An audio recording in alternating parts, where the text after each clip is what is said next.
Hello student, आज हम फिर एक नए टॉपिक के साथ आए हैं। सीलम। सीलम बहुत कॉमनली आपने अपनी जो प्रीवियस क्लासेस थी वहाँ पर भी पढ़ा। अब हम उन्हीं को ही थोड़ा इलेबोरेटेड वे से थोड़ा सा अपने लेवल के हिसाब से जो है, आप ग्रेजुएशन के हिसाब से जो है और अच्छे से डिटेल में पढ़ेंगे। सीलम जो होता है ग्रीक लैंग्वेज का वर्ड होता है, जिसका मतलब होता है खोलो, कैविटी। सीलम को हम एक फ्लूइड फिल्ड कैविटी के नाम से जानते हैं, जो कि हमारे जो डाइजेस्टिव सिस्टम है, जो एलिमेंट्री कैनाल है और जो बॉडी वॉल के बीच के स्पेस में प्रेजेंट होती है, ये एक फ्लूइड फिल्ड कैविटी होती है। और ये मेटाजोन के अंदर बहुत कॉमन होती है, क्योंकि अगर आप ध्यान हो, मेटाजोन से ऑपोजिट होते हैं प्रोटोजोन्स, जो हमने यूनिसेलुलर होते हैं। मेटाजोन जो होते हैं वो मल्टी सेलुलर एनिमल्स होते हैं। ठीक है, तो इस कैविटी की एक स्पेशलिटी होती है कि इसके चारों जो लाइनिंग होती है वो मीजोडर्म की होती है। अगर मीजोडर्म की लाइनिंग है तो वो सीलम कहलाएगी, अदरवाइज उसको हम कुछ भी अदर नेम जो कैविटी के होते हैं उनके दे सकते हैं। इसमें जो पेरिटोनियल कैविटी होती है एब्डोमन की, वो भी सीलम का पार्ट होती हैं। और ये इसी तरह के अदर स्पेस होते हैं, जैसे हार्ट के चारों तरफ कैविटी होती है, पेरिकार्डियम। ठीक है, लंग्स के चारों तरफ कैविटी है, जिसको हम प्लूरल कैविटी बोल देते हैं। ठीक है, इस तरह से किडनी के चारों तरफ, डिफरेंट ऑर्गन के चारों तरफ जो कैविटी होती है वो एक सीलोम का ही पार्ट होता है। अब हम उसको आगे अब डिटेल में देखेंगे। तो स्ट्रक्चर कैसा है सीलम का और उसकी डेवलपमेंट कैसे हुई है, ये डिफरेंट ग्रुप ऑफ एनिमल्स के अंदर डिफर करती है। तो उसी के अकॉर्डिंग जो है सीलम की टाइप होती है। तो क्या होता है कि जो मेन आप यहाँ पर देखेंगे, ये आपका लास्ट जो लेयर होती है एक्टोडर्मल। ठीक है, फिर आती है अंदर की ये एंडोडर्म की लाइनिंग है, और इनके बीच का ये जो स्पेस है, either it is filled with cell और it is filled having a cavity. ठीक है, इसके पास दो ऑप्शन होते हैं। जैसे यहाँ पर आप दिख रहे हैं कि यहाँ पर एक सिंगल सी कैविटी आपको दिखाई दे रही है, जिसको जो कि एक तरफ से मीजोडर्म से लाइन है, अदर साइड से एंडोडर्म की लाइनिंग है, तो इसको हम सीडोसीलोम बोल देते हैं। ठीक है, और जो दूसरी तरह की सेल्स होते हैं, यहाँ पर भी ये एक्टोडर्म है बाहर वाले, जहाँ जिनसे टिश्यू बनते हैं। फिर इनर की जो लाइनिंग है वो कहलाती है, ये जो इनर लाइनिंग है ये एंडोडर्म की लाइनिंग होती है, यहाँ से भी टिश्यू डिराइव होते हैं। और इन दोनों के बीच की जो लेयर होती है, जिसको मीजोडर्म बोलते हैं, जहाँ से अलग डिफरेंट टाइप के टिश्यूज जो हैं वो बनते हैं। और इनके बीच में आप देखेंगे जो कैविटी है, इसको हम बोलते हैं सीलम। ये सीलम जो होता है ये मीजोडर्मली लाइंड होता है। ये सबसे बड़ा जो आइडेंटिफिकेशन पॉइंट है सीलम का। ये एक पिक्चर आप देख पा रहे हैं, ये एलिमेंट्री कैनाल है। ठीक है, ये एलिमेंट्री कैनाल है और इसके चारों तरफ ये बॉडी वॉल है, और इन दोनों के बीच में जो है वो कैविटी है, जिसको हम बोलते हैं सीलम। अब आ जाओ सीलम की फॉर्मेशन। ये वो टॉपिक है जो सबसे ज्यादा आपको आपकी ग्रेजुएशन में जो है आप इनको फेस करने वाले हैं। बार बार इन शब्दों का जब हम वर्ड्स जो हैं बार बार इनको बोलेंगे, तब हमें किसी भी तरह का हमारे माइंड में कंफ्यूजन नहीं होना चाहिए। ठीक है, तो सीलम जिसको हम बॉडी कैविटी बोलते हैं, और ये जो बॉडी कैविटी होती है ये एम्ब्रियोनिक डेवलपमेंट के दौरान जो है वो बनती है। इसकी जो डेवलपमेंट होती है, इसकी जो फॉर्मेशन होती है, वो टू टाइप की हो सकती है कि वो किस वे से जो है फॉर्मेशन हुई है। पहली है स्प्लिटिंग। अब यहाँ याद रखना है स्प्लिटिंग। स्प्लिटिंग का मतलब कि लेटरल जो मीजोडर्म प्लेट है, देखो एक्टोडर्म है, एंडोडर्म है, बीच में मीजोडर्म है, वो मीजोडर्म जो है वो किस तरह से स्प्लिटिंग से बनी है, या आउट पैकेटिंग से बनी है, या आउट पाउचेस से बनी है। दो फॉर्मेशन होती हैं। इसमें क्या होता है, ये ये जैसे डेवलपमेंट होती है जहाँ स्पाइरल क्लीवेज, ये भी बहुत इंपॉर्टेंट रोल प्ले करती है कि वो स्पाइरल क्लीवेज है या रेडियल क्लीवेज है। अगर वो स्पाइरल क्लीवेज है तो उसमें गेस्ट्रूला जो बनता है उसमें ये ब्लास्टोपोर है, ठीक है। ये ब्लास्टोपोर के यहाँ पर देखेंगे आप लेटरल साइड में आपको ये मीजोडर्म के सेल जो है स्प्लिट होते हुए दिखाई देते हैं, और धीरे धीरे ये मीजोडर्म के सेल जो है वाइडन चौड़े हो जाते हैं और एक कैविटी बना लेते हैं जिसको हम बोलते हैं सीलम, ठीक है। अब ये जो ब्लास्टोपोर है इसने क्या बना दिया, माउथ, और दूसरा एंड जो है वो बन गया एनस, और इनको हम बोलते हैं प्रोटोस्टोम्स, ठीक है। सेकेंड पार्ट जब रेडियल क्लीवेज होती है उस समय क्या होता है कि ये देखो ब्लास्टोपोर है, ठीक है। इसके ऑपोजिट साइड में जो है तुम्हें देखेंगे ये पाउचेस जो है वो मीजोडर्म के पाउच निकल रहे हैं। देखो यहाँ पर लेटरल साइड में थे, यहाँ पर बिल्कुल ऑपोजिट साइड में है। ये एम्ब्रियोनिक गट है, ठीक है। ये वाला जो पार्ट है ये एम्ब्रियोनिक गट है। इसके यहाँ से जो है ये पाउचेस निकलते हैं और धीरे धीरे ये पाउच जो है ये कैविटी बना लेते हैं जिसको हम बोलते हैं सीलम। आप देखेंगे जो लास्ट स्ट्रक्चर बनता है वो दोनों सेम है, ठीक है। लेकिन डिफरेंस क्या है कि पहले जो ये मीजोडर्म की स्प्लिटिंग लेटरल स्प्लिटिंग है या वो आउट पॉकेटिंग फॉर्म में आए हैं, ठीक है। ये मीजोडर्मल प्लेट से स्प्लिटिंग हुई है और ये एम्ब्रियोनिक गट से जो है वो पाउच जो है वो बने हैं, ठीक है। तो यहाँ पर आप देखेंगे जब इस पार्ट से पाउच निकलते हैं तब ब्लास्टोपोर जो है एनस बना देता है, ठीक है। और ऑपोजिट एंड क्या है वो माउथ बन जाता है और इनको हम बोलते हैं टेट्रोस्टोम्स। अब इनके ये तो हो गई फॉर्मेशन। अब इस फॉर्मेशन के हिसाब से हम ऑर्गेनिज्म को क्लासिफाई करते हैं कि वो प्रोटोस्टोम्स हैं या वो ड्यूट्रोस्टोम है। प्रोटो का मतलब पहले, स्टोम का मतलब माउथ। जिनके अंदर माउथ पहले बनता है वहां पर मीजोडर्म की स्प्लिटिंग होती है मीजोडर्मल प्लेट से, ठीक है। याद रखना है माउथ की फॉर्मेशन पहले है, मीजोडर्म स्प्लिट हो रहे हैं तो उनको उस प्रोसेस को जो है वो हम बोलते हैं सीजोसिली। ये मैंने तुम्हें पिछला जो लेक्चर था उसमें भी थोड़ा सा हिंट दिया था, ठीक है, कि बार बार ये वर्ड आता है कि सीलम इज एंटीरोसीलस या सीजोसिलस है, ठीक है। तो ये जो प्रोसेस है जिसमें मीजोडर्म स्प्लिट होते हैं लेटरल मीजोडर्मल प्लेट से, ब्लास्टोपोर जो है पहले माउथ बनाता है, ठीक है। और ये जो प्रोसेस है इसको सीजोसिलस बोलते हैं, और जो ऑर्गेनिज्म होते हैं उनको प्रोटोस्टोम्स बोलते हैं, जैसे एनालिडा है, आर्थ्रोपोडा है, मोलस्का है। सेकेंड टाइप के ऑर्गेनिज्म होते हैं डेट्रोस्टोम। जो ड्यूट्रोस्टोम्स होते हैं उनके अंदर क्या होते हैं, ये सेल जो है पाउच बनाते हैं, मीजोडर्मल पाउच बनता है एम्ब्रियोनिक गट से।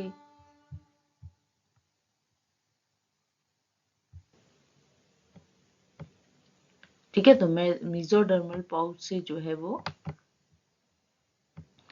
ठीक है। तो यहाँ पर आप देखेंगे ये ड्यूट्रोस्टोम कहलाएंगे क्योंकि यहाँ पर मीजोडर्म सेल जो है वो पाउच की फॉर्म में बनते हैं। ब्लास्टोपोर जो है पहले एनस बनाता है और इस प्रोसेस को हम बोलते हैं एंटीरोसीली, ठीक है। और ये देखा जाता है अकाइनोडर्म्स के अंदर, हेमिकोर्डेट्स के अंदर और कोर्डेट्स के अंदर, ठीक है। अब हमारी नेक्स्ट जो स्लाइड है, अब टाइप ऑफ सीलोम। अब हमने ये देख लिया कि फॉर्मेशन कैसे हुई। अब फॉर्मेशन के अकॉर्डिंग अब हम ये देखेंगे कि सीलोम कैसा बना, सीलम जो है वो कैसा बन रहा है। हमने देखा मेटाजोन के अंदर होते हैं जिनके अंदर ट्रिप्लोप्लास्टिक एनिमल्स होते हैं, जिनके अंदर एक्टोडर्म, एंडोडर्म और मीजोडर्म जो है वो प्रेजेंट होती है। उसी के बेस पर जो है बॉडी कैविटी की डेवलपमेंट जो है वो होती है। वो एसिलोमेट हो सकते हैं, वो स्यूडो सिलोमेट्स हो सकते हैं या सिलोमेट्स हो सकते हैं, ठीक है। तो यहाँ पर देखेंगे ये हर तरह की जो आपको एग्जाम्पल देखने को मिल रही है, ये एक एग्जाम्पल है एसिलोमेट्स। ठीक है, यहाँ पर आप देखेंगे एक्टोडर्म, एंडोडर्म, मीजोडर्म दिख रही है, किसी तरह की कोई कैविटी नहीं दिख रही। ये जो आपको ये पार्ट जो दिख रहा है ये गट है। ठीक है, ठीक है, ये हमारे डाइजेस्टिव एलिमेंट्री कैनाल की गट है। तो किसी तरह की कोई कैविटी नहीं दिख रही है, तो ये एसिलोमेट कहलाते हैं। सेकंड में दे आप देखेंगे कि ये एक्टोडर्म है, ये मीजोडर्म है। ठीक है, और इसके बीच में ये छोटी सी कैविटी दिखाई दे रही है, लेकिन उसकी लाइनिंग जो है एक तरफ से मीजोडर्म से लाइंड है, तो वहां पर भी मसल्स हैं, अदर जो स्ट्रक्चर जो है कनेक्टिव टिश्यू वगैरह प्रेजेंट है, तो इनको हम सूडोसिलोमेट बोलते हैं। थर्ड तरह के जो है आप देखेंगे अब एग्जैक्टली जो है मीजोडर्म की लाइनिंग इधर भी है और इसके इस तरफ भी लाइनिंग है। ठीक है, इन दोनों मीजोडर्म की लाइनिंग के बीच में ये कैविटी प्रेजेंट है, इसको हम सिलोमेट, ट्रू सिलोम के नाम से देखेंगे। ठीक है, अब नेक्स्ट जो हमारी वो है सिलोमेट। सिलोमेट जो है ये एनिमल्स जो हैं जिनकी बॉडी कैविटी जो है प्रेजेंट नहीं होती। ठीक है, ए का मतलब ही एब्सेंट होता है। ये एसिलोमेट जो होते हैं ये भी ट्रिप्लोप्लास्टिक एलिमेंट के अंदर ही देखने को मिलते हैं, लेकिन जो बॉडी वॉल के बीच का स्पेस होता है, जो बॉडी वॉल और एलिमेंट्री कैनाल के बीच का जो स्पेस है, वो आप देखेंगे ये वाला जो स्पेस है ये पूरा कंप्लीटली फिल्ड है। ठीक है, यहाँ पर मीसेनकाइमल सेल है, मसल सेल्स हो, जिसके कारण एक सॉलिड बॉडी जो है वो बन जाती है। ठीक है, और कोई स्पेस जो है वो रहता नहीं है, और इस कंडीशन को असिलम बोल देते हैं, और ये असिलोमेट के नाम से हम इन एनिमल्स को जानते हैं। ये प्लेटीहेलमिन्थस स्पेशली जो है फ्लैटवर्म्स के अंदर देखने को मिलता है। ये आप देखेंगे एक फ्लैटवर्म की पिक्चर है, ये बॉडी कवरिंग है उसकी। ठीक है, एक्टोडर्म से बनती है। फिर ब्लू कलर में आप देखेंगे ये एलिमेंट्री कैनाल की जो है एंडोडर्म से बनी है, और बीच में ये जो येलोइश पार्ट है ये मेसेनकाइम है जो कि मीजोडर्म से बनते हैं।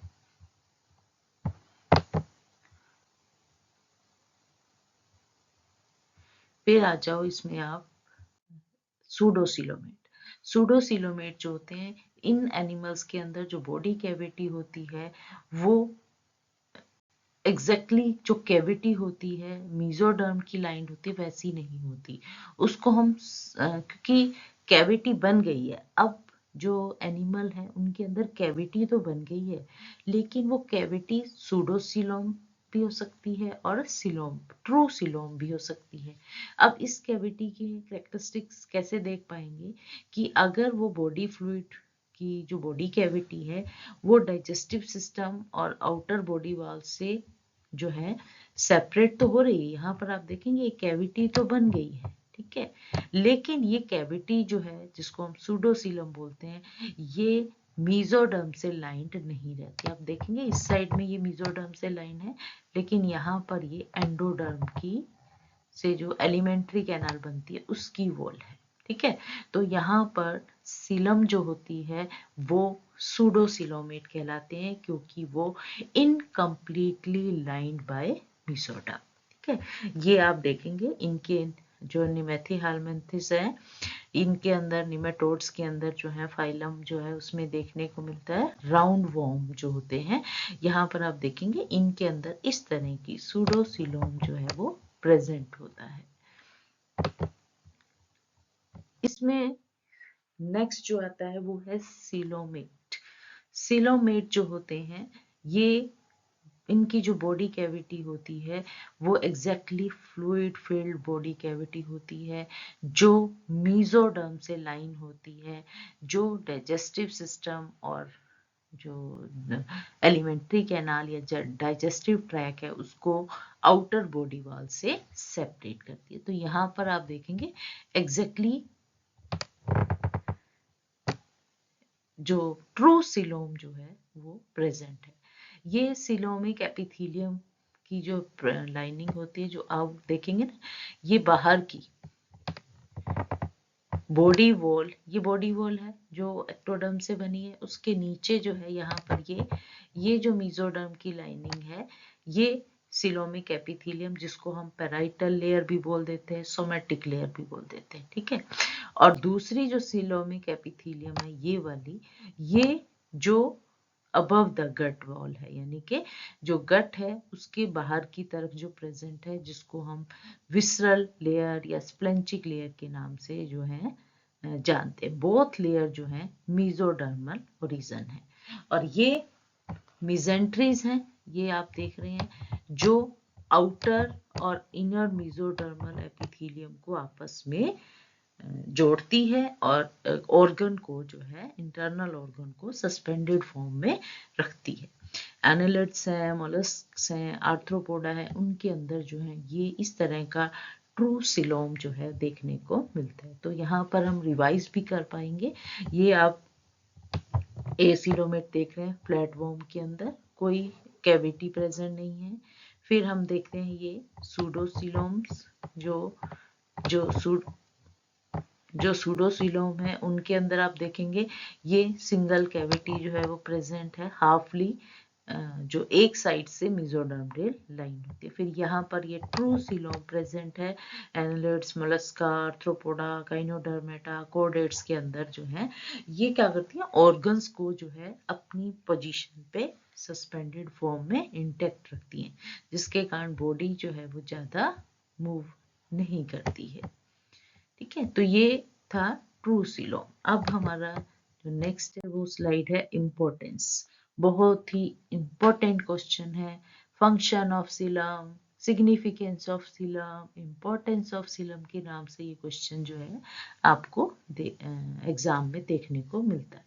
सीलम जो है बहुत सारे फंक्शन प्ले करता है एनिमल्स के अंदर। ये बॉडी फ्लूइड जो कैविटी होती है, ये सबसे पहला आप देखेंगे ये मेसोडर्मल एपिथेलियल की लेयर प्रोवाइड करती है, ठीक है, ओवर द डाइजेस्टिव सिस्टम। हमने देखा ना, जो गट है उसके बाहर की तरफ जो है मेसोडर्मल एपिथेलियल की लेयर होती है, और ये एक तरह का मस्कुलेचर प्रोवाइड करती है, ठीक है। अब मस्कुलेचर जब प्रोवाइड करती है तो क्या होता है, जो एलिमेंट्री कैनाल होती है उसके अंदर जो पेरिस्टाल्टिक मूवमेंट हो रही होती है, जिसके कारण वो फूड जो है वो आगे की तरफ पुश होता है, चाहे वो इंजेशन है फूड का या इजेशन है, जो कि हम वेस्ट फूड जो है बाहर निकालते हैं, वो उस काम को बहुत ही इजी कर देता है, ठीक है, क्योंकि पूरी एलिमेंट्री कैनाल के बाहर की तरफ मेसोडर्मल एपिथेलियल की लाइनिंग है।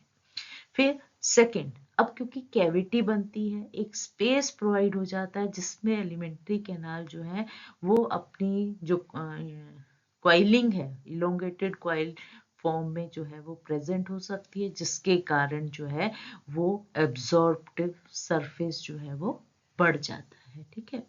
थर्ड जो है ये कुशन का काम करती है, ऑर्गन को जो है सॉफ्ट ऑब्जर्वर का काम करती है और ऑर्गन्स को इंजरी से बचाती है। मैंने बताया ना, मेसेंट्रीज जो होती हैं, जो आउटर और इनर मेसोडर्मल एपिथेलियल लेयर को जो है वो कनेक्ट करती हैं और ऑर्गन को सपोर्ट करती हैं। फिर जितने भी इंटरनल ऑर्गन हैं उनकी जो डेवलपमेंट जो है वो हो सकते हैं, ऑर्गन जो है वो ग्रो कर सकते हैं, ठीक है, और अपने फंक्शन जो है वो इंडिपेंडेंटली जो है वो कर पाते हैं of the outer body wall से। इसके अलावा जो ये आप देखेंगे ये हाइड्रोस्टैटिक स्केलेटन का भी काम करती है, क्योंकि जहां पर एंडोस्केलेटन नहीं होता है वहां पर ये जैसे जो सॉफ्ट बॉडी सिलोमेट्स होते हैं, जैसे अर्थवॉर्म है, उनके अंदर ये क्योंकि फ्लूइड होता है इसके अंदर, ये फ्लूइड जो है हाइड्रोस्टैटिक स्केलेटन का काम करता है, बॉडी को शेप देता है, ठीक है। इसके अलावा जो ट्रू सिलोम होता है वो स्पेस प्रोवाइड करता है, अक्यूमुलेशन ऑफ जितने भी नाइट्रोजनस वेस्ट हैं, एक्सेस ऑफ वाटर है, वो इन कैविटीज के अंदर जो है वो एक्यूमुलेट हो जाता है, ठीक है, और फिर जितने भी एक्सक्रीटरी डक्ट्स हैं उनके द्वारा जो है इसको डिस्चार्ज कर दिया जाता है। इसके अलावा जो गोनाड्स होते हैं, ठीक है, गोनाड्स जो होते हैं उनको भी सीलोम के अंदर अच्छा स्पेस मिल जाता है, जिसके कारण उनकी इनलार्जमेंट है, उनका प्रोडक्शन है, लार्ज योकी एग जो है वो बना सकते हैं, क्योंकि स्पेस अवेलेबल होता है अच्छा खासा, ठीक है। इसके अलावा अब बॉडी कैविटी के हिसाब से हम ये तो बता देते हैं कि ये असिलोमेट्स हैं, सूडोसिलोमेट्स हैं या यूसिलोमेट्स हैं, अगर हम ब्लड वेस्कुलर सिस्टम जो है अगर नहीं हो तो हम बॉडी कैविटी के बेस पर इनके बीच में डिफ्रेंशिएट कर सकते हैं। ये बहुत ही इंटरेस्टिंग सा टॉपिक था, जिसमें हमने इजीली बता सकते हैं कि हमारे माइंड में एक पिक्चर बन जाती है, what is coelom, how it forms, उनके अकॉर्डिंगली हम एनिमल्स को क्या नाम देते हैं, ठीक है। तो इसके साथ ही ये हमारा टॉपिक हुआ खत्म।